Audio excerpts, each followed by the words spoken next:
program Toko Teh Gini itu ini pemerintah Jepang itu mengadakan kerjasama untuk program Toko Teh Gini itu bukan hanya Indonesia saja, ada Filipina, Kamboja, Nepal, Myanmar, Mongol, Sri Lanka, Indonesia, Vietnam, dan Bangladesh. Sekarang saya informasikan, walaupun pemerintah Jepang memberi kesempatan untuk program Toko Teh Gini dengan beberapa negara ini, paling banyak ya kuotanya, ya kalau kuota itu sebenarnya ini 62, yaitu negara Indonesia. Bahkan ya, tahun ini saja dengan kuota yang diberikan oleh pemerintah Jepang 70.000 yang harus diberangkatkan itu belum dan tidak terpenuhi, hanya beberapa persen. Makanya ini apa? Ini kesempatan buat kalian semuanya. Jangan disia-siakan, apalagi tadi melihat dari persyaratannya sangat fleksibel, sangat mudah, beda dengan program magang. Ya, mungkin nanti bisa tanya ke siswa. Saya sebenarnya beliau ini adalah sudah lulus program magangnya IM Jepang. Harus lari dulu, harus tes matematika dulu, harus tes bahasa dulu, sudah medical, sudah buat paspor dan sebagainya. Harusnya ini masih pelatihan, akan tetapi ketika kami dari lembaga ada penawaran program yang Toko Teh Gini sepertinya lebih bagus melihat dari sisi ini, dari dari gaji, ya akhirnya tertarik untuk program Toko Teh Gini. Dan alhamdulillah beliau sekarang sudah lulus N4 dan juga SSW-nya bidang kerjanya pengolahan makanan. Mudah-mudahan yang hadir di sini juga akan bisa menyusul seperti beliau. Sepertinya itu yang bisa saya sampaikan. Mohon maaf atas segala kekurangannya. Kami tutup bila topik wa hidayah. Wassalamualaikum warahmatullahi wabarakatuh. Toko Teh Gini atau program spesifik skill worker, di mana program ini lebih banyak pertimbangan dalam biaya, lebih istilahnya yang diterima income dari perusahaan lebih baik. Itu mungkin sekilas ditangkap bahwa program ini baru berjalan selama 2 tahun ya, Raja Sensei. Ini bukan peluang yang sangat besar bagi kita semua. Terima kasih Raja Sensei dan juga para peserta.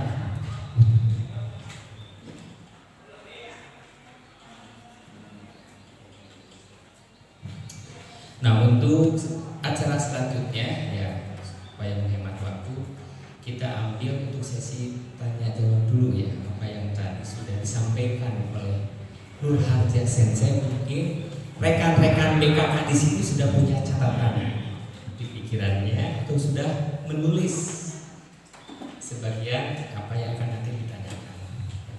Untuk kesempatan pertama saya kasih 2 pertanyaan dulu ya untuk sesi pertama. Minta izin Nur Harja Sensei untuk 3 pertanyaan pertama, atau mungkin juga dari ketua BKK-nya yang hadir ingin menanyakan, dipersilahkan. Baik, silakan untuk sesi pertanyaan pertama. Saya kasih kesempatan. Silakan.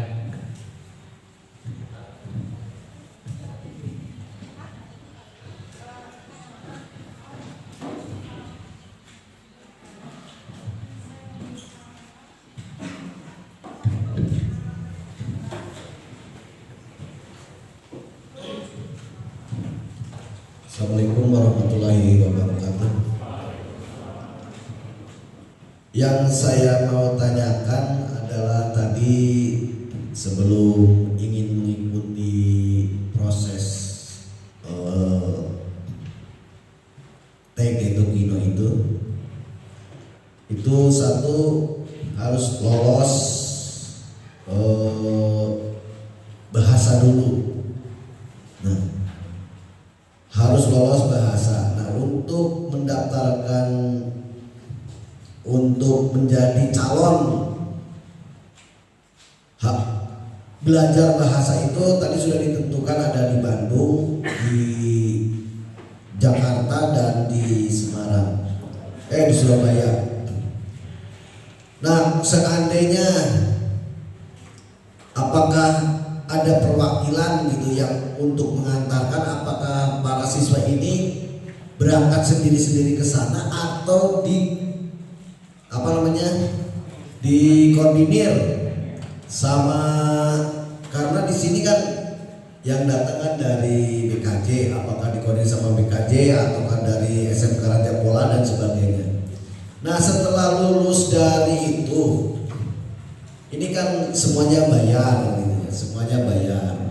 Nah, untuk misalkan sudah lulus, terus dinyatakan lulus, terus pembikinan paspor dan sebagainya, apakah difasilitasi juga sama BKJ atau sama ya istilahnya stakeholdernya lah yang mengantarkan informasi ini kan BKJ.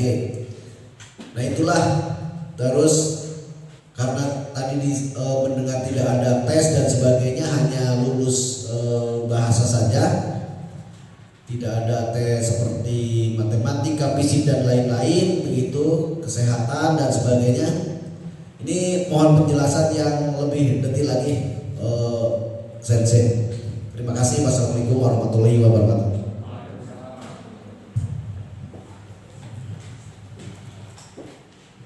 Baik, terima kasih atas pertanyaannya Pak Dong dari SMK Muhammadiyah Ciamis. Ya, saya langsung jawab aja. Ya, hari ini kami memaparkan secara general untuk program Tokute Gino. Artinya apa? Semua peserta newcomer itu bebas dan boleh menentukan, ya, kemanapun kalian. Contoh misalkan, ya, sementara tadi persyaratan untuk bisa melamar Tokute Gino-nya kan sudah sangat jelas ya. Kalian harus lulus tes bahasa Jepang. Kalian harus punya dan harus lulus sertifikat SSW-nya. Nah, kembali lagi, kami sebagai stakeholder-nya, yaitu sebagai penyelenggara, bukan penyelenggara, artinya lembaga yang akan menawarkan, ya, bukan promosi, ya. Sementara tadi programnya sangat jelas ya. Ketika kalian sudah punya N4 ataupun SSW, kalian berarti tinggal mencari perusahaan. Sebenarnya seperti itu, ya. Akan tetapi kami dari BKJ Kuningan tentunya ketika menjadi siswa BKJ Kuningan, semuanya akan difasilitasi dan akan dikoordinasikan semuanya. Termasuk ini siswa saya. Daftarnya seperti apa, bahasa Jepangnya kemana, harus bayar ke siapa, semuanya itu lembaga yang akan membimbing. Dari BKJ-nya naik apa, semuanya pokoknya. Jadi siswa yang masuk ke BKJ Kuningan itu tentunya kewajiban lembaga untuk menghantarkan, untuk membimbing dan menghantarkan supaya bisa berangkat ke Jepang dengan program Tokute Gino. Mungkin seperti itu Pak ya. Nah, sementara kapan pelaksanaan dan lain sebagainya, sekarang kan semuanya zaman apa? Zaman serba teknologi yang sangat modern. Kalian sudah sangat bisa mengakses dimanapun. Bahkan hari ini pun kalian bisa melihat jadwal GFT, yaitu Japan Foundation Test, ya, persyaratannya nanti untuk Tokute Gino A2. Ketika kalian dirasakan siap untuk tes bahasa Jepang nanti di bulan Januari, kalian tinggal mendaftar. Kalau kalian mandiri, ya, karena begini, untuk program Tokute Gino itu sebenarnya pemerintah Jepang dan pemerintah Indonesia itu memberi keleluasaan, Pak. Ya, memberikan kebebasan kalian untuk bisa mandiri. Nah, tetapi sampai saat ini ketika pemerintah Jepang memberikan kuota terhadap negara Indonesia dengan memberikan keleluasaan mandiri, sampai saat ini semuanya ya kebingungan. Ya, nanti ketika kalian lulus bahasa Jepang, terus lulus SSP-nya, ini saya harus ngelamarnya ke siapa, kemana, dan lain sebagainya, seperti itu. Nah, kehadiran saya di sini, ya, kami mencoba untuk menawarkan, ya, pertama, bagi kalian yang memang berminat untuk mengikuti pelatihan bahasa Jepang yang diserahkan oleh BKJ Kuningan, saat ini kami akan membuka kelas. Apakah itu bayar? Ya, itu memang ada biaya pelatihannya. Untuk apa? Untuk belajar bahasa Jepang yang nantinya dipersiapkan untuk bisa lolos GFT ataupun GLPT. Ya, berapa lama? Nah, untuk mempersiapkan belajar bahasa Jepang bisa lolos N4 itu sepertinya sangat menguras waktu. Diperkirakan 4 sampai 5 bulan untuk bisa lolos. Apakah ada garansinya? Ya, lembaga kami memberikan garansi sampai bisa lolos tanpa akan dipungut atau diminta lagi biaya pelatihan yang di awal. Ketika kalian masih semangat, ketika kalian usianya masih bisa memenuhi persyaratan, kalian bisa ikut belajar dan bisa untuk ikut tes bahasa Jepang kembali. Dan BKJ Kuningan juga nanti akan memberikan materi sesuai bidang kerja yang sudah masuk ke Indonesia. Contoh, pengolahan makanan.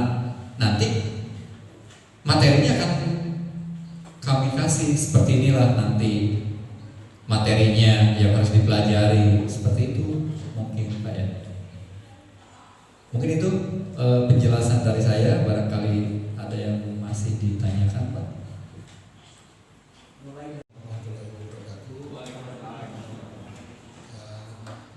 Izin bertanya saja.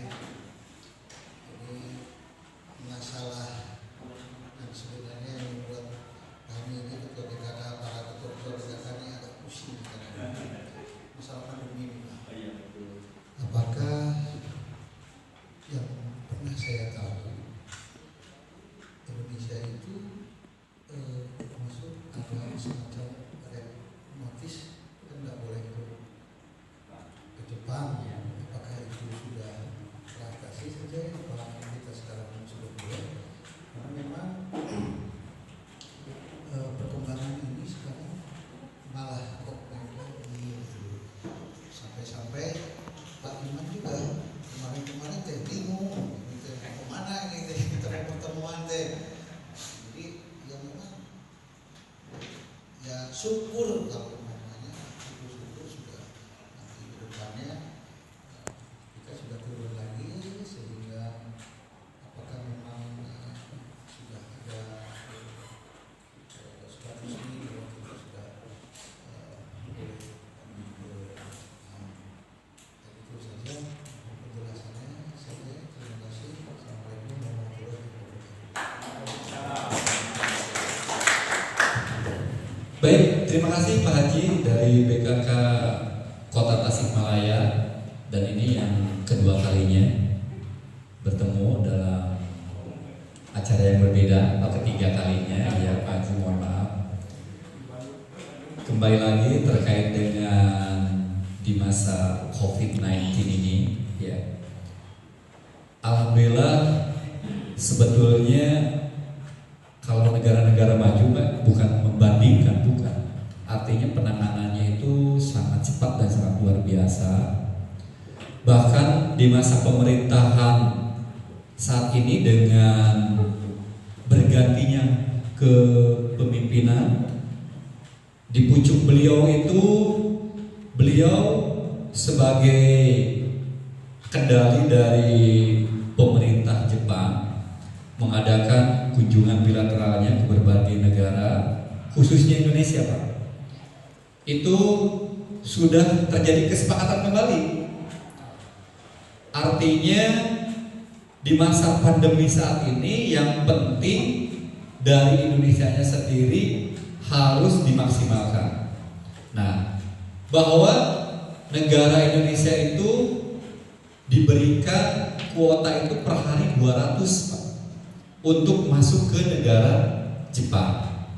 Nah, jadi di Jepangnya sendiri per hari itu masuk 1000 yang diperbolehkan dari berbagai negara.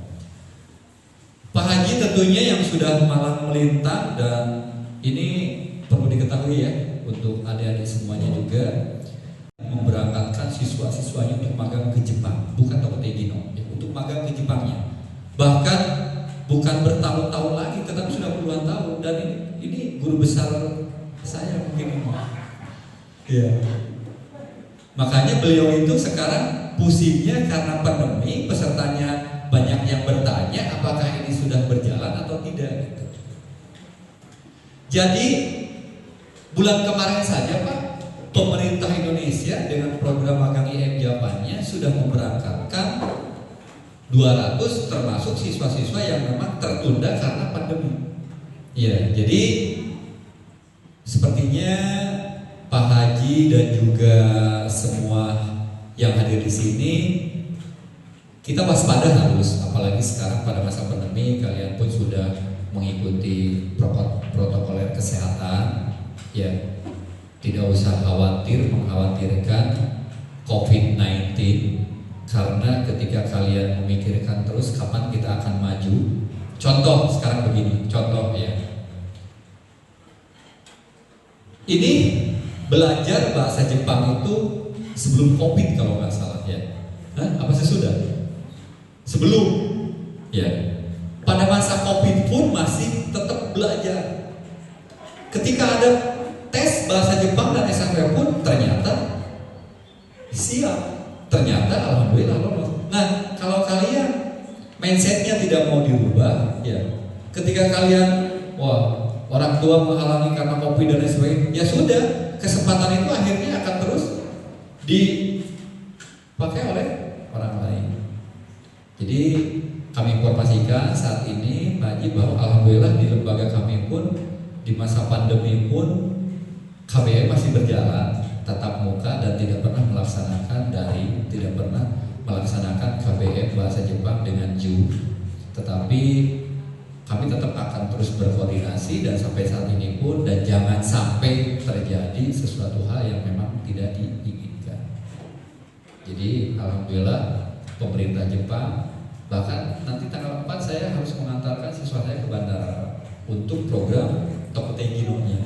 Iya. Dan itu mungkin nanti akan kami share kontrak kerjanya seperti apa, berapa, visanya dan lain sebagainya, nanti bisa dilihat. Bisa. Toh kontrak kerja. Dekimasu. Dekinai ka? Dekinai. Ya, jadi alhamdulillah Pak, pemerintah Jepang dan pemerintah Indonesia dengan kunjungannya Perdana Menteri yang baru, kepemimpinannya membuka kesempatan kembali khususnya untuk negara Indonesia, satu hari itu 200. Jadi untuk peserta magang, peserta Tokotegino, untuk mahasiswa, untuk kunjungan keluarga dan sebagainya itu 200 per hari. Mungkin itu saja Pak Haji. Ya, sama-sama. Alhamdulillah. Bismillahirrahmanirrahim. Assalamualaikum warahmatullahi wabarakatuh. Izin bertanya, Sensei. Silaturahmi dulu ya. Kita kenal maka katanya Ngarek apa tuh?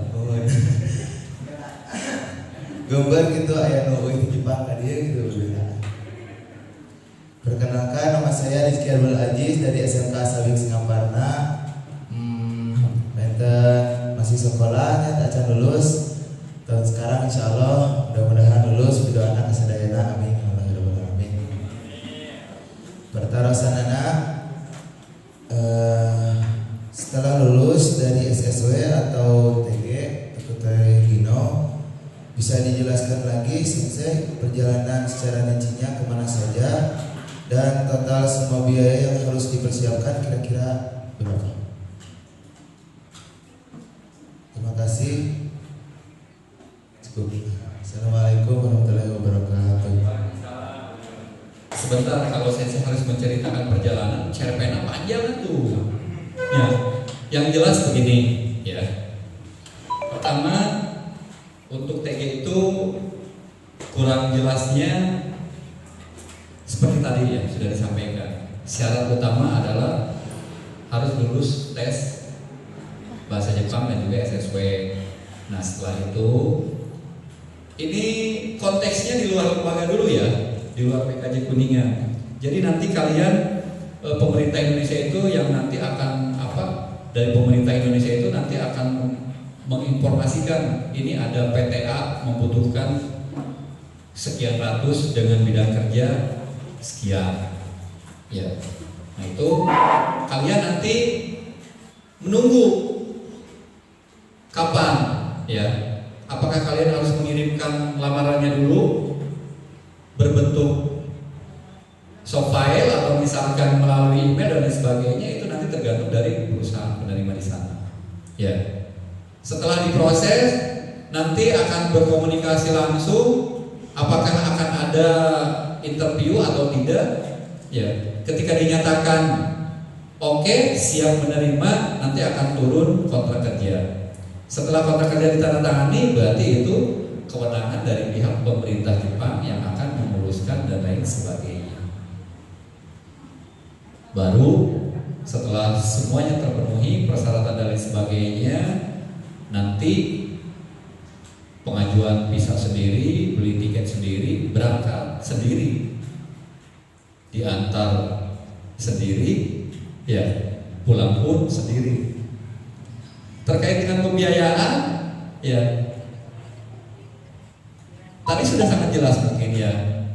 Berarti tes bahasa Jepang ada yang 400, ada yang 250. Tes JME-nya SSW-nya 450. Ya, setelah itu pembuatan paspor 350, visa 480, medical check up, terus tiket. Itu biaya resmi yang harus disiapkan nanti. Ada yang kurang jelas? Ya, ada yang kurang jelas? Pak, mengenai ujian program SSW sama dengan ujian SSW itu ujian kompetensi bidangnya. Ya, tadi kan ada 14 bidang kerja, sementara yang sudah masuk ke Indonesia itu baru 4. Iya, pengolahan makanan, keperawatan, pertanian, dan peternakan. Ketika berminat untuk penerbangan, ya kita cocok untuk penerbangan atau kapal atau permesinan. Nah, nanti dilihat di situ ada semuanya. Nanti di negara Filipina, ya pergilah ke Filipina kalau memang cocok dengan itu. Ya, apa bahasa pengantarnya? Ya tentunya bahasa Filipina. Ya, lamun kekeh ya. Kaliannya tuh otot ya. Egois kaliannya. Kalau saya ingin dengan basicnya teknik sepeda motor, saya harus ikut TG-nya perawatan mobil misalkan. Ya, karena jurusannya dari teknik sepeda motor. Kalau di Indonesia aja belum ada jadwal, mau sampai kapanpun kalian tidak akan bisa. Nah, terus nanti misalkan ada di Kamboja tes bahasa itunya, tes permesinannya atau perawatan mobil, ya kalian bisa saja ke sana untuk tes itu. Pengantarnya mana? Ya Kamboja. Jadi kalian itu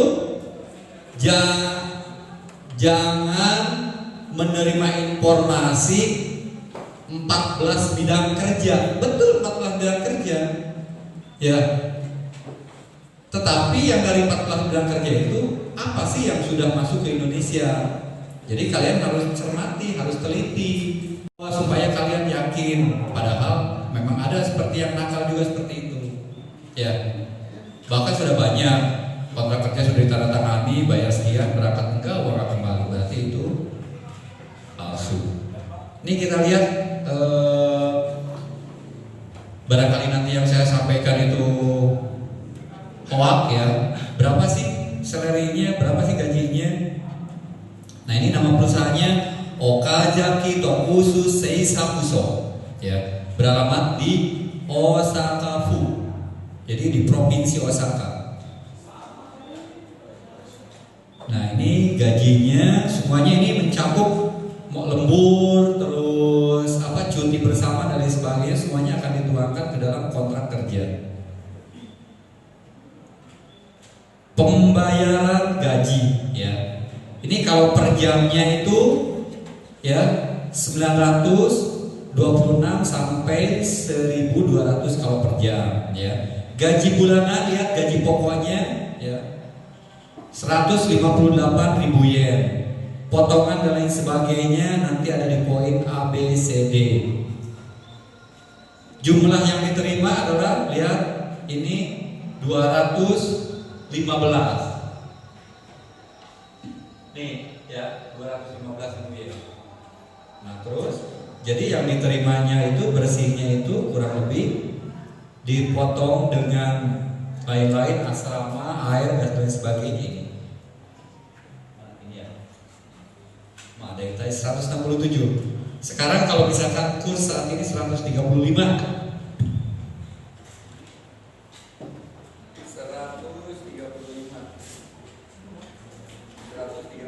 dikali 167. Oh, fantastis ya, itu. Ini bukan palsu, bukan hoax ya. Ini yang nanti tanggal 4 saya akan mengantarkan ke bandara. Surat konfirmasi, ya sudah jelas semuanya. Mungkin itu yang bisa saya sampaikan ya.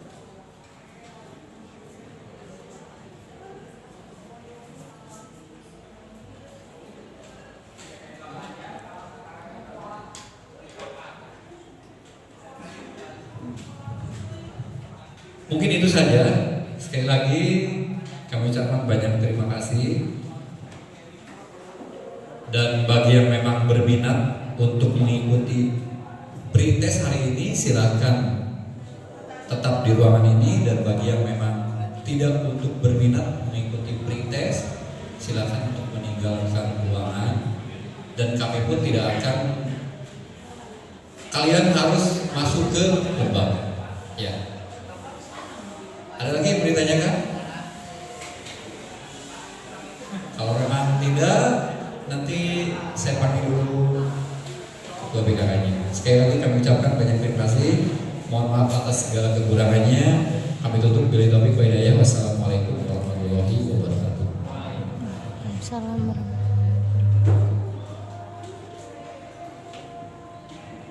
Terima kasih kepada Bung Sensei atas kesempatan waktunya, sangat berbaik hati menerima